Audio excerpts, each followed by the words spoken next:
Assalamualaikum warahmatullahi wabarakatuh.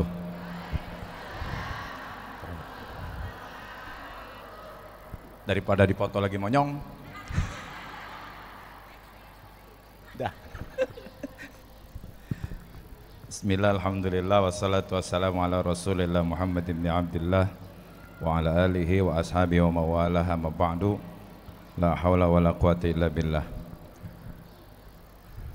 Guru kita Pak Kiai Haji Abdurrahman Soheh, pembawa acara Ustadz Endang, juga bapak-bapak dan ibu-ibu yang kita semua berharap selalu mendapatkan curahan rahmat dari Allah Subhanahu wa taala. Puji syukur kita panjatkan kehadirat Allah. Salawat salam semoga tercurah atas baginda Nabi besar Muhammad sallallahu alaihi wasallam serta keluarga dan para sahabatnya, dan mudah-mudahan kepada kita sekalian. Bapak Ibu sekalian, Kiai mau berangkat haji. Insya Allah hari apa tadi? Hari Sabtu. Bapak Ibu pengen pergi haji? Ya pergi aja.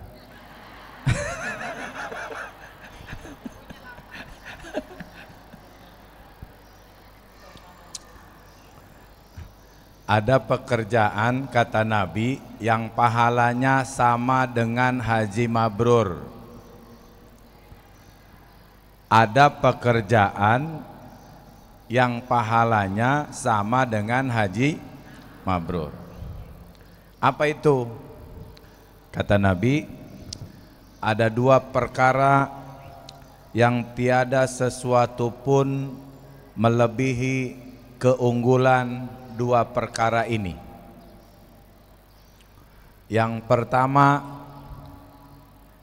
al-imanu billah. Yang kedua, wan naf'u lil muslimin. Satu, iman kepada Allah. Yang kedua, memberi manfaat kepada kaum muslimin. Kenapa ini menjadi dua perkara yang sangat diunggulkan dan tidak ada yang melebihi dari keduanya? Nikmat iman itu adalah nikmat yang tertinggi. Orang pergi haji bisa jadi hajinya kalau benar imannya. Orang pergi haji enggak akan jadi hajinya kalau tidak benar imannya. Orang sholat bisa diterima ibadah sholatnya kalau benar imannya. Orang puasa bisa diterima ibadah puasanya kalau benar imannya. Orang punya duit banyak tidak akan menjadi nikmat kalau tidak benar imannya. Maka iman menjadi amalan yang diunggulkan melebihi dari semua perkara dalam hidup kita.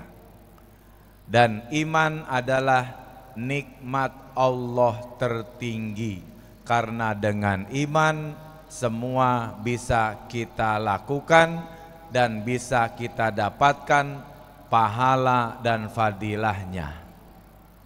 Satu. Yang kedua, an-naf'u lil muslimin. Memberi manfaat kepada kaum muslimin. Khairun nas anfa'uhum linnas. Sebaik-baik manusia adalah orang yang bisa memberi manfaat kepada orang lain. Maka sabda Nabi berikutnya, kata Rasulullah, barang siapa yang bangun di pagi hari tidak punya niat menyakiti orang lain.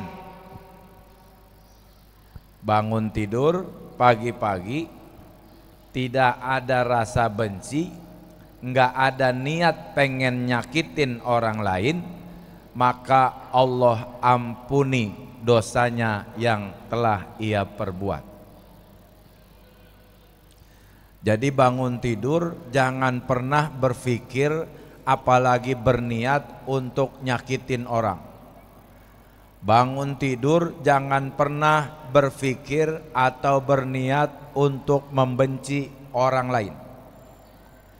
Maka insya Allah akan Allah ampuni dosa kita. Barang siapa yang bangun pagi hari dengan niat menolong orang lain, kalau tadi niat tidak menyakiti orang lain. Yang kedua, bangun pagi punya niat ingin menolong orang lain dan mencukupi kebutuhan orang lain. Misalnya kemarin ada orang datang mau pinjem duit buat makan besok 20.000. Kita belum ngasih duit, belum ngasih pinjem. Tiba-tiba sebelum tidur dapat rejeki. Bangun tidur pagi-pagi keingetan orang yang mau minjem 20.000 tadi. Terus kita niat, ntar ketemu mau kita pinjemin nih 20.000. Itu baru niat.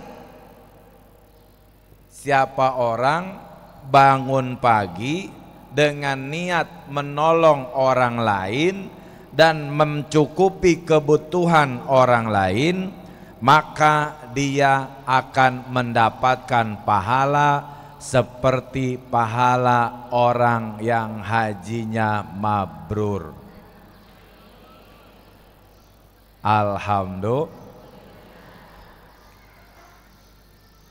Jadi banyak sesungguhnya pahala atau kebaikan-kebaikan yang bisa kita lakukan, yang pahalanya bisa mengimbangi orang yang melaksanakan ibadah haji dan juga bisa mengimbangi orang yang melaksanakan ibadah umroh. Kalau umroh ke Mekah itu ada yang namanya rukun umroh. Mulai dari niat ihram, tawaf, sa'i, cukur, tahallul. Tapi ada pekerjaan yang bisa kita lakukan pahalanya sama dengan orang yang umroh. Apa itu? Sholat subuh, iktikaf di masjid sampai waktu syuruk, terus masuk waktu duha, sholat duha 2 rakaat baru pulang.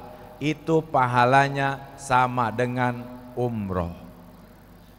Jadi nggak usah khawatir, saya belum bisa memenuhi panggilan Allah untuk melaksanakan ibadah haji dan umroh. Lakukan amalan-amalan yang bisa mendapatkan pahala seperti orang yang melaksanakan ibadah haji dan umroh. Saya belum mendapatkan panggilan untuk bisa melaksanakan ibadah umroh ke Baitullah. Masih bisa ada amalan-amalan yang bisa kita kerjakan yang pahalanya sama dengan ibadah umroh. Jadi enggak usah kecil hati. Walaupun tidak bisa pergi atau belum bisa pergi ke Mekah dan Madinah, jangan pernah kecil hati. Kalau ada orang tanya, ngapa belum pergi haji, belum dapat panggilan, lu yang budeg. Orang Allah sudah nyuruh Nabi Ibrahim, wa adzin fin nasi bil haji ya'tuka rijala wa ala kulli dhamir yatina min kulli fajjin amik. Nabi Ibrahim disuruh sama Allah, wahai Ibrahim, panggil orang-orang di seluruh penjuru negeri untuk bisa datang ke Baitullah. Kata Nabi Ibrahim, bagaimana manggilnya? Emang kedengeran dari Mekah ke Cengkareng? Kata Allah, tugasmu manggil, urusan nyampein urusan aku, kata Allah. Jadi salah kalau kita dibilang ditanya belum pergi haji, belum dapat panggilan. Panggilan mah udah, kitanya yang belum nyaut, gitu ya. Tapi jangan pernah berkecil hati, karena Allah Maha Kaya. Kalau Allah punya mau, kagak ada yang susah. Siapa tahu besok tiba-tiba ada yang ngajak pergi umroh. Amin. Ya Robbal. Maka sering-seringlah kita berdoa. Tadi Kiai udah doain tuh. Mudah-mudahan kita semua Allah kasih kesempatan untuk bisa datang ke Baitullah, ziarah kepada Rasulullah, melaksanakan ibadah haji dan umroh. Amin ya Robbal. Dengan catatan, kalau nanti dapat kesempatan melaksanakan ibadah haji atau ibadah umroh, harus paham betul terkait dengan manasik haji atau manasik umroh. Harus paham betul tentang ibadah sholatnya, terutama ibadah sholat safar. Jangan sampai kesono malah nambah-nambahin dosa doang. Kenapa saya ngomong begini? Saya punya pengalaman. Begitu ditanya, udah sholat? Kan tadi di pesawat kita berangkat maghrib, kita belum sholat maghrib. Maghrib sama isya masih di pesawat. Nyampe ke sono jam 3 pagi. Emang udah sholat? Udah tadi kata di pesawat. Wudu apa kagak? Tayamum. Di mana tayamumnya? Di jok pesawat, PA. Emang jok pesawat ada tanahnya? Emang kagak boleh? Boleh sholat di pesawat, lihormatil waktu, untuk menghormati waktu. Kagak pakai wudu, kagak pakai tayamum, sholat aja udah di kursi pesawat. Entar begitu turun di bandara jam 3 pagi, cari masjid atau cari musola, kita lakukan sholat jamak qashar maghrib sama isya. Yang tadi dia kok gak mau ngelakuin jamak qashar, dia pikir udah membayang di pesawat, berarti maksiat meninggalkan sholat. Gak sedikit yang begitu. Ada lagi pulang umroh, datang ke bandara jam 1 siang. Berarti di pesawat subuh sama dohor belum datang ke bandara, nungguin bagasi, nungguin air zam-zam sampai waktu asar. Di bandara disuruh sholat dulu, qodok sholat subuh, jamak takdim zohor sama asar. Dia kata capek, entar aja di rumah. Akhirnya begitu barang datang dia pulang. Nyampe rumah lewat maghrib karena macet.